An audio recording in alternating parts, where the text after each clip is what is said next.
এবার না তুই তো খুব জ্ঞানী, এমন একটা কবিতা ক যে কবিতার মধ্যে 64টা জেলার নাম আছে। ছন্দে সুরে বলছি আমি সকল জেলার নাম, তাল মেলাতে সবার আগে আসলো কুড়িগ্রাম। প্রধান জেলা ঢাকা থেকে একটুখানি দূর, এক জেলার নাম নরসিংদী, আরেকটা গাজীপুর।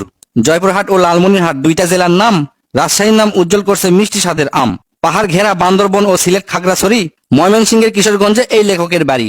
নেত্রকোনা সুনামগঞ্জে আছে ধানের মাঠ, সুন্দরবনের কাছে আছে খুলনা বাগের হাট।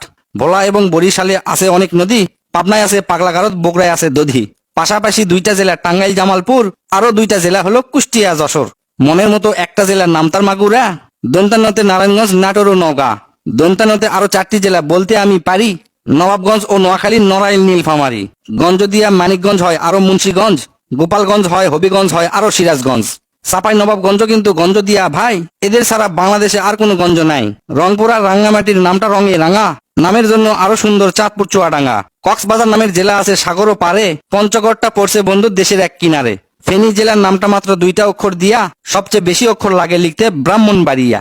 6টা অক্ষর লিখতে লাগে মৌলভীবাজার, এদিক থেকে শরীয়তপুর সমান তাহার। শেষের দিকে এসে দেখি বসছে পুরের মেলা, নামের শেষে পুর লাগানো অনেকগুলো জেলা। পুর দিয়ে ভাই শেরপুর আছে পিরোজপুর, মেহেরপুর ও মাদারীপুর আরো দিনাজপুর। ফরিদপুর ও লক্ষ্মীপুর এই দুইটা জেলার সাথে পুরের পালা শেষ করিয়া গেলাম বরগুনাতে। আসার পথে কুমিল্লা ও ঝালকাঠি সহ ঘুরে এলাম রাজবাড়ী, তার সঙ্গে ঝিনাইদহ।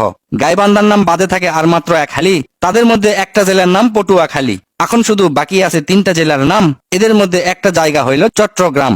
সাতক্ষীরায় আর ঠাকুরগাঁয়ে হইল এই কবিতার শেষ। এদের নিয়েই গড়া আমার সোনার বাংলাদেশ।